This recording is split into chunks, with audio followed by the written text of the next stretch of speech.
بسم اللہ الرحمن الرحیم۔ السلام علیکم۔ زندگی میں کام آنے والی بہترین باتیں۔ حضرت علی رضی اللہ عنہ فرماتے ہیں کہ گائے کا گوشت بیماری ہے، اس کا دودھ شفا ہے، اس کا گھی دوا ہے۔ خالی پیٹ ہم بستری کرنے سے خوش اخلاق اور ذہین اولاد پیدا ہوتی ہے۔ اپنی چادروں کو ہلکا پھلکا رکھو۔ پوچھا گیا ہلکی چادر سے کیا مراد ہے؟ فرمایا کہ حضرت علی فرماتے ہیں جو شخص لمبی زندگی چاہتا ہے وہ صبح کو جلد کھانا کھائے اور شام کو دیر سے کھائے، اپنی چادر ہلکی رکھے، عورتوں سے میل جول کم رکھے۔ پوچھا گیا کہ ہلکی چادر سے کیا مراد ہے؟ فرمایا قرض کم لیا کرو۔ حضرت علی کا مقولہ ہے کہ کھانے کی ابتدا اور انتہا نمکین چیز پر ہو تو اللہ تعالیٰ 70 قسم کی امراض سے حفاظت فرماتے ہیں۔ نیز آپ کا فرمان ہے کہ روزانہ اجوا کھجور کے 7 دانے کا استعمال پیٹ کے تمام کیڑوں کو ختم کر دیتا ہے، اور جو شخص روزانہ تازہ مکئی کے 21 دانے کھاتا ہے وہ مرض الموت کے سوا کوئی جسمانی مرض نہ دیکھے گا۔ اور کہتے ہیں کہ گوشت کھانے سے گوشت پیدا ہوتا ہے اور سریت عرب کا مرغوب کھانا ہے۔ گائے کا گوشت بیماری ہے، اس کا دودھ شفا ہے، اور اس کا گھی دوا ہے، اور اس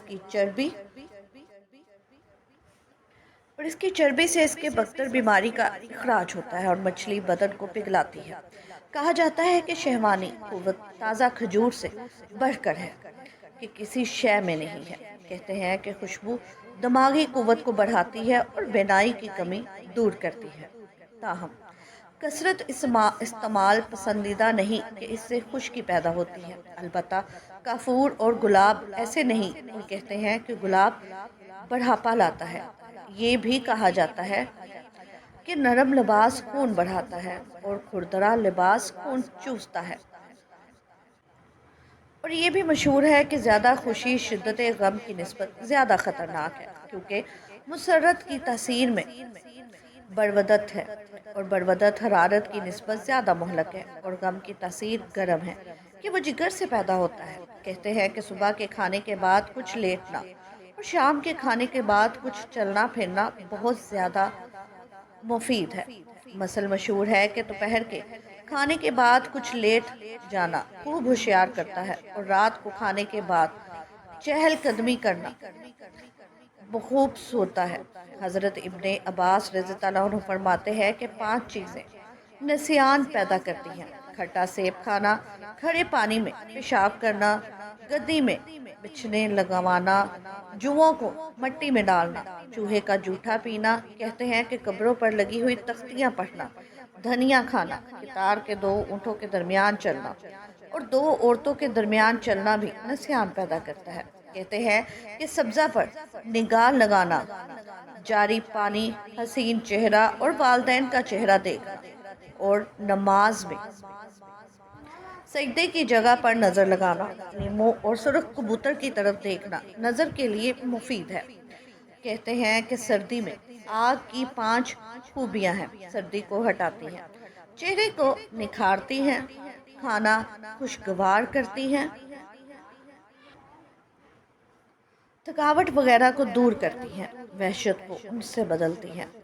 فقیہ ابو اللیث فرماتے ہیں کہ ابن مقفع کا قول ہے کہ جو شخص ہم بستری کے بعد پانی سے استنجا نہیں کرتا اور پتھری کی تکلیف میں مبتلا ہو جاتا ہے تو اسے اپنے نفس ہی کو ملامت کرنی چاہیے، لیکن فقیہ ہے کہ استنجا کر لینا وہ جسمانی صحت کے لیے مفید ہے، نہ کرے تو امید ہے کہ نقصان نہ ہوگا، کیونکہ حضرت ابن عمر فرماتے ہیں کہ نبی کریم بحالت جنابت بلا استنجا کیے کئی بعض دفعہ سو جایا کرتے تھے۔ ابن مقفع کا بھی یہ قول ہے کہ جس کو احتلام ہو اور غسل کیے بغیر اس نے اپنی بیوی سے ہم بستری کی اور بچہ پاگل یا کم عقل پیدا ہوا تو اپنے نفس کو ہی ملامت کرے، اور کسی نادان کا یہ کہنا مناسب نہیں کہ مجھے کئی بار ایسا اتفاق ہوا ہے مگر کوئی مضرت نہیں دیکھی۔ اس لیے چور اگر پہلی بار ہی پکڑا جائے تو چوری ہی ختم ہو جائے، اور پہلی بار ہی اگر کوئی بیماری میں مبتلا ہو جائے تو دنیا میں کوئی تندرست باقی نہ رہے۔ مشہور ہے کہ جماع کے فوراً بعد ٹھنڈے پانی سے نہانا نہیں چاہیے، اس سے بخار کا خطرہ ہے۔ مناسب ہے کہ فارغ ہونے کے بعد استنجا کر لے، اس لیے کہ اس میں جسمانی صحت اور عافیت ہے۔ کہتے ہیں کہ گرمی اور خریف کے موسم میں جماع کی کثرت مضر ہے، مگر سردی اور ربیع کے موسم میں چندہ مضر نہیں، البتہ اعتدال میں عافیت و سلامتی ہے۔ خالی پیٹ جماع سے وہ مضرت نہیں ہوتی جو پرمادہ ہونے کی صورت میں ہے۔ کہتے ہیں کہ بھرے پیٹ جماع کرنے سے پیدا ہونے والی اولاد بھاری طبیعت اور ثقیل مزاج، کند ذہن ہوتی ہے۔ اور خالی پیٹ جمع کرنے سے ہلکی پھلکی طبیعت، چست چلاک یعنی ذہین اولاد پیدا ہوتی ہے۔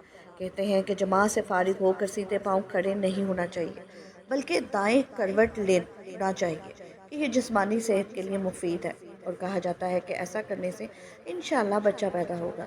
جب تک عورت میں شہوت کے جذبات اور کیفیت کو محسوس نہ کرے، جماع نہیں کرنا چاہیے، کہ اس سے بدن کو راحت ملتی ہے اور بچہ پورے اعضاء والا ہوتا ہے۔ کہتے ہیں کہ انسان جس نفسانی خواہش کو بھی پورا کرتا ہے، اس سے سنگ دلی پیدا ہوتی ہے، البتہ جماع سے دل صاف ہو جاتا ہے۔ اس لیے انبیاء علیہ السلام نے بھی اسے اختیار کیا ہے، اور جماع میں کچھ منافع ہے تو کچھ مضرتیں بھی ہیں۔ منافع تو یہ کہ غم کا ازالہ یا اس میں کمی ہو جاتی ہے، اور کہیں حرام میں دل اٹکا ہوا ہو تو وہ بھی ٹل جاتا ہے، اور دل وساوس سے صاف ہو جاتا ہے۔ غیظ و غضب میں تسکین پیدا ہوتی ہے، طبیعت میں حرارت ہو تو کئی ایک بیماریوں سے فائدہ ہوتا ہے۔ اور جماع کی مضرتیں یہ ہیں کہ اس سے بدن میں عموماً اور بینائی میں خصوصاً ضعف پیدا ہوتا ہے، پنڈلیوں میں، سر میں، کمر میں درد ہونے لگتا ہے، خصوصاً جس کی طبیعت میں برودت اور خشکی ہو۔ ایسے شخص کو جماع میں کمی کرنا مفید ہوتا ہے۔ بوقت جماعت کلام کرنے سے بچنا چاہیے، کیونکہ اگر ایسے وقت میں استقرار حمل ہو جائے تو بچے کے گونگا ہونے کا خطرہ ہے۔ مشہور ہے کہ بری عورت سے جماع ضعف بدن کا سبب ہے اور جلد بڑھاپا لاتا ہے، اور مریضہ سے جماع کرنا بھی امراض پیدا کرتا ہے، مگر اس صورت میں کہ شہوت کا غلبہ ہو جائے۔ بعض اتباع غسل سے پہلے دوبارہ جماع کرنے یا سو جانے کو ناپسند کہتے ہیں، مگر ہمارے نزدیک ایسا کر لینے میں کوئی حرج نہیں۔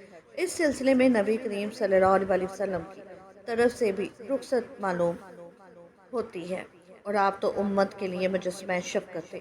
اگر اس میں کچھ بھی مضرت ہوتی تو رخصت نہ دیتے۔ کھڑے ہو کر مجامت کرنے سے پرہیز کرنا چاہیے کہ اس سے بدن میں ضعف آتا ہے۔ فقیہ رضی اللہ عنہ فرماتے ہیں کہ جنابت کی حالت میں بالوں کی صفائی کرنا مکروہ ہے۔ خالد ابن بن مدان نبی کریم صلی اللہ علیہ وسلم کا ارشاد نقل کرتے ہیں کہ جو شخص غسل سے پہلے صفائی کرتا ہے، قیامت کے دن اللہ تعالیٰ کے حضور ہر بال یہ درخواست کرے گا کہ اے اللہ، اس سے پوچھئے کہ ہمیں دھوئے بغیر یوں ہی کیوں ضائع کیا۔ جب کوئی شخص سونے کا ارادہ کرے اور معدہ کھانے سے پر ہو تو بہتر یہ ہے کہ پہلے سنت کے مطابق دائیں کروٹ پر لیٹ جائے، پھر بائیں کروٹ بدل لے، کہ اس سے کھانا خوب ہضم ہوتا ہے، اور حرکت کرنا اور کروٹ بدلنا اس میں اور زیادہ مفید ہے۔ ویسے آدمی کو بھرے مادہ سونا اچھا نہیں، اس سے سنگ دلی پیدا ہوتی ہے۔ نبی کریم صلی اللہ علیہ وسلم کا ارشاد مبارک ہے کہ نماز کے ذریعے اپنے کھانے کی تحلیل کر لیا کرو، اسی طرح پر مادہ نہ سو جایا کرو، ورنہ تمہارے دل سخت ہو جائیں گے۔ نیز آدمی کو بلا وجہ پیٹ کے بل بھی نہ ہونا چاہیے۔ روایت ہے کہ نبی کریم صلی اللہ علیہ وسلم نے ایک آدمی کو پیٹ کے بل لیٹے ہوئے دیکھا۔ آپ نے ٹھوکر مارتے ہوئے فرمایا، یوں مت لیٹو، ایسا لیٹنا اللہ تعالیٰ کو ناپسند ہے۔ اور اگر کوئی شخص خوب پیٹ بھرنے کی وجہ سے تکلیف کا خطرہ محسوس کرتا ہے تو پیٹ کے نیچے تکیہ رکھ کر لیٹ جانے میں حرج نہیں، کہ یہ معذور ہے، اور وقت ضرورت گنجائش نکل ہی آتی ہے۔ تاہم ایسے شخص کو اتنا زیادہ کھانے پر توبہ کرنی چاہیے۔ کہتے ہیں کہ کھانے سے پہلے ٹھنڈا پانی پینا معدے کی حرارت کو کم کر دیتا ہے، اور کھانے کے بعد پانی پینا معدے کو گرم اور بدن کو موٹا کرتا ہے۔ اور کوئی پھل مثلاً سیب زدہ، آلو، انگور، منکی وغیرہ کھانے کے بعد پانی نہ پینا چاہیے، اس سے معدے میں فساد پیدا ہوتا ہے۔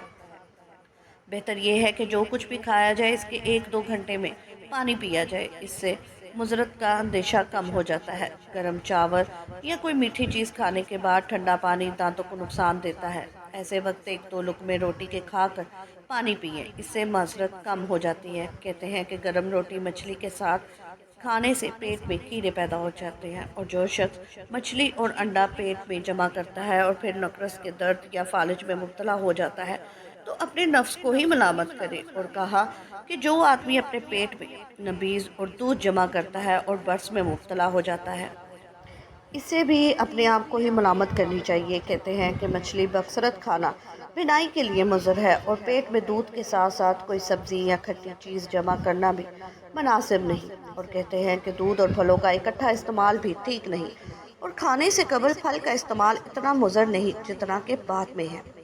کنویں اور نہر کا پانی بھی بیک وقت پیٹ میں جمع نہ ہونا چاہیے۔ ہاں، پہلا